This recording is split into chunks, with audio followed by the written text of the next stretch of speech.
am capable of unconditional love. So we are talking about this month of love, और इस फरवरी के महीने के लिए इस बार का जो अफर्मेशन है वो है that I am capable of unconditional love. And I think we should all embrace these lines, or we should all embrace these beautiful affirmation, because sometimes हमारा सबकॉन्शियस माइंड या हमारे एक बैकलॉग में एक चीज़ सेट होती है दैट शायद we are not worthy of this relationship, और we are not worthy of these kind of people, या एक हेल्थी रिलेशनशिप के लिए हम खुद ही अपने दिमाग में ये चीज़ सेट कर लेते हैं कि शायद हम वर्दी नहीं हैं। और ये सबकॉन्शियस माइंड में जब आपके सेट होती है तो एक बैरियर की तरह काम करती है। तो कई बार आप ऐसे लोगों से मिलते भी हैं, आपकी बातचीत भी होती है, लेकिन वो रिलेशनशिप्स फ्रूटफुली आगे नहीं बढ़ पाते, या वो रिलेशनशिप्स उतने कंपैटिबल नहीं हो पाते, just because you are always in that set और फ्रेम के I am not worthy of this, या आप खुद को शायद उतना केपेबल नहीं समझते। तो जब आप इस अफर्मेशन को बार बार प्रैक्टिस करते हैं that I am capable of healthy relationship, और I am capable of unconditional love, तो आप ऐसे लोगों को ही अपने आसपास अट्रैक्ट करते हैं, और ऐसे लोगों के साथ जो आपकी फ्रीक्वेंसी होती है, जो वाइब्रेशंस होती हैं, वो मैच करने लग जाती हैं, जो कि अनकंडीशनल लव को देने के लिए तैयार हैं, और they are actually capable of giving unconditional love. Because सोच के देखिए कि जब आप अपने थॉट प्रोसेस में एक नेगेटिव माइंडसेट को लेकर के आते हैं, उस समय पर आप उन्हीं लोगों को अट्रैक्ट करते हैं। वो कहते हैं ना, लाइक माइंडेड पीपल। सो जैसी आपकी सोच होगी आप उन्हीं लोगों के साथ कनेक्ट करेंगे, आप उन्हीं लोगों के साथ फ्रीक्वेंसी आपकी मैच करेगी। तो जो वो लाइक माइंडेड स्टेट वाली बात है वो कहीं से कहीं तक भी गलत नहीं है। इसीलिए जब आप अनकंडीशनल लव की बात कर रहे हैं तो आप ऐसे लोगों को ही अपनी तरफ अट्रैक्ट करेंगे जो कि केपेबल हैं अनकंडीशनल लव को देने के लिए।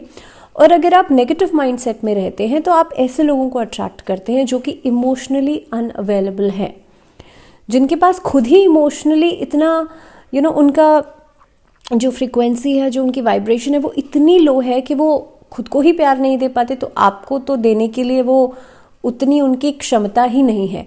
तो इसीलिए इस अफर्मेशन को, बिकॉज ये पूरा जो महीना है फरवरी का, this is a month of love, so इसीलिए इस फरवरी के महीने के लिए हम बात कर रहे हैं मेष राशि वाले लोगों के बारे में।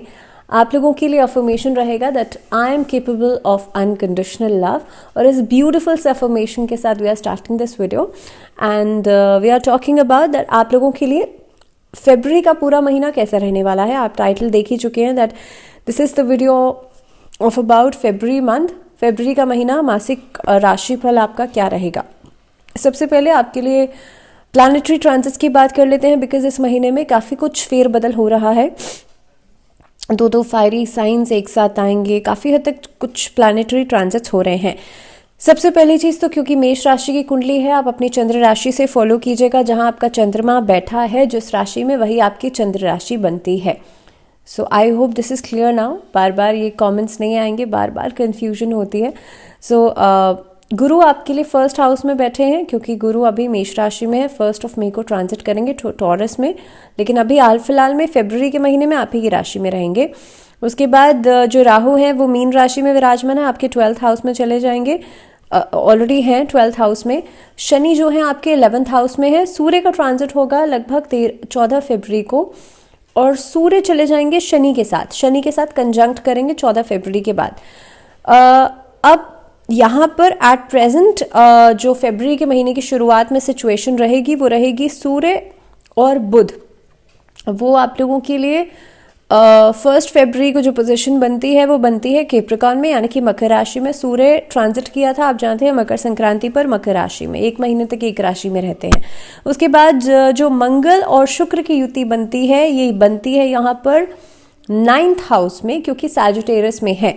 अब मंगल जो है ये ट्रांजिट करेंगे लगभग 5 या 6 फरवरी को, और चले जाएंगे सूर्य के साथ, और सूर्य के साथ कंजंक्ट करेंगे मकर राशि में। लेकिन ऑन द 1 फरवरी हम यहाँ पे ये चार्ट जो देख रहे हैं, इसके हिसाब से मंगल और शुक्र अभी आपके 9th हाउस में रहेंगे। बट हाँ, we will be reading this chart कि हम ट्रांजिट्स के अकॉर्डिंगली ही मैं आपको बताऊंगी।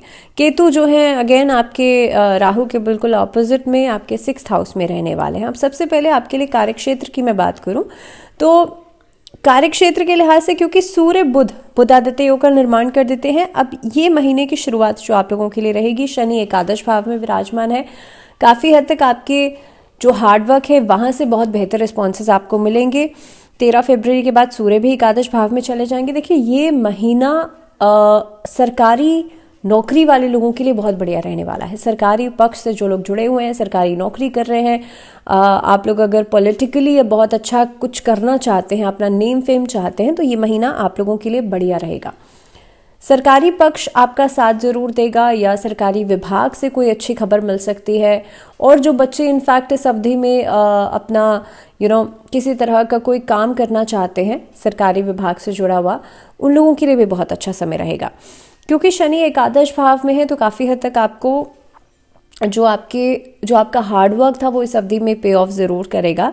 सेकेंडली ये अवधि जो लोग डिफेंस में कुछ कर रहे हैं, आर्मी में कुछ कर रहे हैं, लैंड से जुड़े हुए हैं, लैंड से जुड़ा हुआ कोई काम करते हैं, ओवरसीज काम कर रहे हैं आप लोग, तो आप लोगों के लिए समय बहुत बढ़िया दिखाई देता है। इनफैक्ट ये महीना नई नौकरी पाने के लिए बढ़िया रहेगा। इस अवधि के अंदर आप लोग देखेंगे 18 तारीख के बाद आपको बहुत बेहतर रिस्पॉन्सेस मिलेंगे, बट पहले भी ऐसा नहीं है पहले नहीं मिलेंगे, बट ओवरऑल देखिए ये फेजेस में चलेगा ये महीना। पहले 15 दिन आपको काफ़ी हद तक आपकी जो जॉब प्रॉस्पेक्ट्स हैं वो बढ़िया होते हुए नज़र आते हैं। इनकम सोर्सेज बढ़ेंगी इस अवधि के अंदर। सरकारी विभाग से फ़ायदा हो सकता है इस अवधि के अंदर। आपका जो ओवरसीज काम चल रहा है वहाँ पर फ़ायदा हो सकता है। एंड आफ्टर दैट, आफ्टर 15 फरवरी आप लोगों के लिए आपको मान सम्मान मिलेगा। नौकरी पेशा जो लोग हैं उन लोगों को नई अपॉर्चुनिटीज़ मिल सकती हैं। इस अवधि में नए लोगों के साथ संपर्क में आ सकते हैं। आपका जो सोशल सराउंडिंग्स है वो बढ़ेंगी, सामाजिक दायरा बढ़ेगा। In fact this is the time जब आप खुद का कोई काम नया शुरू कर सकते हैं एज एन एंटरप्रेन्योर। तो ये बात हो गई आपकी जॉब की। इनफैक्ट इस अवधि के अंदर आप देखेंगे जो अधिकारी वर्ग हैं वो भी आपको सपोर्ट करेंगे, और जॉब में रहते रहते या काम करते करते आप कुछ हायर स्टडीज़ के लिए ऑप्ट कर सकते हैं, या मे बी आप लोग कुछ अच्छी पोजीशन अगर होल्ड करना चाहते हैं तो उसके लिए कुछ नई लर्निंग्स कर सकते हैं। खुद को किसी कोर्स में, किसी ऐसी लर्निंग में खुद को एनरोल करा सकते हैं। उसके लिहाज से भी ये समय बहुत बढ़िया रहेगा। बिजनेस प्रॉस्पेक्ट्स की अगर मैं बात करूं तो देखिए, अगर आप खुद का कोई व्यापार करना चाहते हैं या ऑलरेडी कर रहे हैं तो व्यापारियों के लिए भी ये समय काफ़ी हद तक बहुत बेहतर परिणाम देगा इस अवधि के अंदर, क्योंकि शनि की पोजीशन बहुत बढ़िया है और ख़ास तौर पे शुक्र की पोजीशन को देखते हुए शुक्र यहाँ पर ट्रांजिट भी कर रहे हैं। और इस अवधि के अंदर अगर अभी तक आपका भाग्य आपका साथ नहीं दे रहा तो ये टाइम ऐसा रहेगा जब भाग्य आपको सपोर्ट करना शुरू करेगा। नया कोई काम शुरू कर सकते हैं। इम्पोर्ट एक्सपोर्ट के काम में फ़ायदा होगा इस अवधि के अंदर। ख़ास तौर पे डिजिटल मीडिया, आउटडोर मीडिया या फिर आउटसोर्सिंग का अगर कोई काम करते हैं, प्रोडक्शन से जुड़ा हुआ कोई काम करते हैं, लाइजनिंग का कोई काम करते हैं, सरकारी विभाग से जुड़ा हुआ कोई काम करते हैं, क्लॉथिंग का कोई काम करते हैं, परफ्यूम इंडस्ट्री से जुड़ा हुआ कोई काम करते हैं, आप लोगों के लिए फ़ायदेमंद सौदे रहेंगे। सर्जिकल इक्विपमेंट से जुड़ा हुआ कोई काम कर रहे हैं तब आपके लिए बढ़िया रहेगा। मेडिकल सेक्टर से जुड़ा हुआ कोई काम कर रहे हैं तब आपके लिए बढ़िया रहेगा। तो ये कुछ फील्ड्स हैं जहाँ पर बहुत बेहतर परिणाम आपको मिलेंगे। लेकिन हाँ, नया काम शुरू करने वाले लोगों के लिए समय बहुत बढ़िया रहेगा। आपके पार्टनर्स के साथ भी आपके संबंध इस अवधि में बढ़िया हो सकते हैं। कुल मिलाकर के उन्नतिदायक के समय रहने वाला है। Now coming on to the second part, आप लोगों के लिए आर्थिक स्थिति की मैं बात करूं, शनि एकादश भाव में विराजमान है। शनि आपको पैसा तो देंगे लेकिन खर्चा करा रहे हैं राहु 12th हाउस में बैठ करके।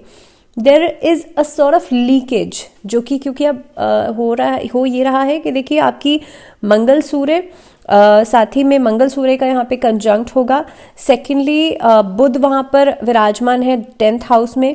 तो ये अवधि ऐसी हो सकती है आपको अलग अलग सोर्सेज से पैसा आएगा लेकिन चुनौतियों का भी सामना आपको करना पड़ेगा। द्वादश भाव में जो राहु बैठे हैं वो खर्चों की ऐसा अचानक खर्चे आपको देंगे जिसके बारे में आपने सोचा नहीं है, प्लान आउट नहीं किया है, बट स्टिल आपको खर्चा करना पड़ सकता है इस अवधि के अंदर। लेकिन पैसा आएगा भी, संपत्ति खरीदने का मौका आपको मिल सकता है, प्रॉपर्टी में इन्वेस्ट कर सकते हैं, प्रॉपर्टी से फ़ायदा भी होगा।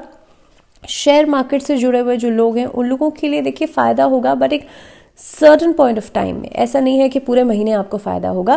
पहली बात तो ये है कि आप लोगों के लिए जब तक सूर्य ट्रांजिट नहीं कर जाते, इनफैक्ट सूर्य ट्रांजिट करेंगे लगभग 20 तारीख तक आपके लिए प्रॉफिटेबल चीज़ें नज़र आती हैं, प्रॉफिटेबल फेज़ नज़र आता है अगर आप शेयर मार्केट की बात कर रहे हैं। वहीं पर इन्वेस्टमेंट्स के लिहाज से अगर पार्टनरशिप में कोई काम कर रहे हैं वहाँ पर आपको फ़ायदा ज़रूर होगा, नया कोई काम शुरू कर रहे हैं वहाँ पर फ़ायदा ज़रूर होगा। सो इन ऑल अगर देखा जाए तो देखिए ये कुछ फेज़ ऐसा हो सकता है जहाँ पर आपको फ़ायदा नज़र आता है।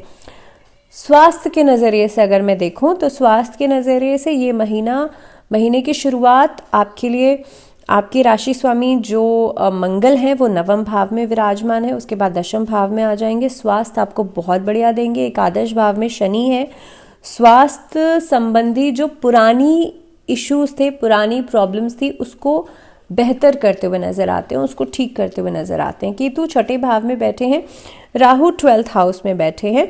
ये कुछ स्वास्थ्य संबंधी दिक्कतें ला सकते हैं सीजनल चेंजेस की वजह से। इन्फेक्शंस अचानक से कोई ऐसी यूटीआई इन्फेक्शंस हो सकते हैं, समथिंग रिलेटेड विद द आपके लिए कहीं ना कहीं पे लोअर ट्रैक से जुड़ी हुई प्रॉब्लम्स परेशान कर सकती हैं। तो इस तरह की स्थितियां जो है काफ़ी हद तक आपके लिए काम में भी डिले लेकर के आएंगी, खर्चा भी बढ़ाएंगी, और छोटे छोटे इश्यूज जो हैं आपकी में भी कुछ इंजरी हो सकती है, कोई कट लग सकता है, उसकी वजह से काम पर असर पड़ेगा, उसकी वजह से जो पैसा है उसके आने में कमी होगी या खर्चा ज़्यादा हो जाएगा। तो राहु केतु इस तरह की प्रॉब्लम्स क्रिएट करते हुए नजर आते हैं। बट इन ऑल अगर मैं बात करूँ तो कोई मेजर इशू ऐसा नहीं दिख रहा है। अगर कोई पुराना कोई रोग था भी तो उसमें भी बेहतरी आप लोगों के लिए दिखती हुई नजर आती है। Let's come on to the relationships. रिश्तों की अगर मैं बात करूं तो वैवाहिक जीवन में देखिए एक दूसरे के लिए मान सम्मान बढ़ेगा। जुपिटर अभी 1st हाउस में बैठे हैं। आपके लिए जो शुक्र है उनकी पोजीशन भी ठीक है। वैवाहिक जो लोग हैं या विवाहित जो जातक हैं उन लोगों के लिए 7वें भाव का जो प्लैनेट है वो काफ़ी हद तक अच्छे हाउस में बैठा है। उसके लिहाज से देखा जाए तो आपस में कंपैटिबिलिटी बन रही है, आपस में रोमांस जो है वो बढ़ रहा है। लेकिन लगभग आप देखेंगे कि जो लेटर हाफ रहेगा, लगभग 20 तारीख के बाद का समय, थोड़ा सा मिसअंडरस्टैंडिंग्स को अवॉइड कीजिएगा। हालांकि देवगुरु बृहस्पति क्योंकि यहाँ पर 1st हाउस में बैठे हैं तो आपको हो सकता है आपका विवाह जो है वो पक्का हो जाए, किसी से मुलाकात हो सकती है, किसी नए रिश्ते की शुरुआत हो सकती है, फैमिली से रजामंदी मिल सकती है आपके लव रिलेशनशिप के लिए। तो इस तरह की परिस्थितियां जो है वो नजर आती हैं। पारिवारिक जीवन के लिहाज से देखा जाए तो मिले जुले परिणाम आपको मिलेंगे। दूसरे भाव के स्वामी जो शुक्र हैं उनकी जो पोजीशन है वो खुशहाली लेकर के आएगी। दूसरी बात, आमदनी में बढ़ोतरी हो रही है, घर परिवार में एकजुटता नजर आएगी। लेकिन सूर्य बुध और शनि एकादश भाव में जब एक साथ आएंगे तो काफ़ी हद तक मदर की हेल्थ को लेकर के प्रॉब्लम्स क्रिएट करेंगे। और इस अवधि के अंदर आप देखेंगे उनके उपचार से संबंधित, अगर उनका कोई ट्रीटमेंट आप करवा रहे हैं, कोई किसी तरह का उपचार करवा रहे हैं तो वहाँ पर पैसा खर्च हो सकता है। दूसरी बात, इस अवधि में आपकी जो रिस्पॉन्सिबिलिटीज़ हैं वो बढ़ती हुई नज़र आती हैं और काफ़ी हद तक आप हर चीज़ों को मैनेज करते हुए नज़र आते हैं। सो इन ऑल अगर देखा जाए तो इस अवधि में टाइम मैनेजमेंट करना बहुत इंपॉर्टेंट रहेगा। तो ये महीने में उत्तरार्ध का समय रहेगा जब इस तरह की स्थितियाँ पैदा होती हुई नज़र आती हैं। स्टूडेंट्स की मैं बात कर लूँ तो स्टूडेंट्स के लिए देखिए ये जो महीना रहेगा वो हायर एजुकेशन की तरफ आपका ध्यान ज़्यादा रहेगा, लर्निंग प्रोसेस की तरफ ज़्यादा रहेगा। आईएएस या सिविल सर्विसेज, इस तरह की फील्ड्स में जो बच्चे आगे बढ़ना चाहते हैं उन लोगों के लिए जितनी भी चुनौतियां या चैलेंजेस आपके सामने आ रहे थे उन सभी को कट ऑफ करते हुए आप नज़र आते हैं, उनसे आगे बढ़ते हुए आप नज़र आते हैं। इनफैक्ट इस अवधि में छात्र जो है उनके अंदर एक अलग तरह की एनर्जी, एक अलग तरह की ऊर्जा नज़र आएगी जिसकी वजह से आप देखेंगे हर काम में आपको एक्सेल मिलेगी। जो बच्चे स्पोर्ट्स एक्टिविटीज़ में दिलचस्पी रखते हैं, उसमें आगे कुछ करना चाहते हैं, उनके लिए भी कोई खास उपलब्धि मिलती हुई नज़र आती है, एक अच्छी पोजीशन आप लोग होल्ड करते हुए नज़र आते हैं। सो इन ऑल अगर देखा जाए तो समय आप लोगों के लिए अच्छा रहेगा। मंगलवार के दिन किसी भी मंदिर में जाकर के आप गुड़ का दान ज़रूर कीजिएगा। इस अवधि के अंदर रोज़ सूर्य को जल ज़रूर दीजिएगा, उगते हुए सूर्य को जल ज़रूर दीजिएगा और कोशिश कीजिएगा कि इस अवधि में खास तौर पे आप लोग ओम आदित्याय नमः इस मंत्र का जाप नियमित रूप से ज़रूर कीजिएगा। इसी के साथ इस वीडियो में फ़िलहाल इतना ही। मुझे दीजिए इजाज़त और जुड़े रहिए आप लोग चैनल के साथ, बिकॉज़ ये मंथली वीडियोज़ की सीरीज़ है जिसमें कि अभी मेष राशि तक हमने बात की है। आगे हम और वीडियोस के बारे में भी बात करेंगे, सो स्टे ट्यून्ड। अगली वीडियो तक अपना ध्यान रखिए एंड फिलहाल मुझे दीजिए इजाज़त। नमस्कार।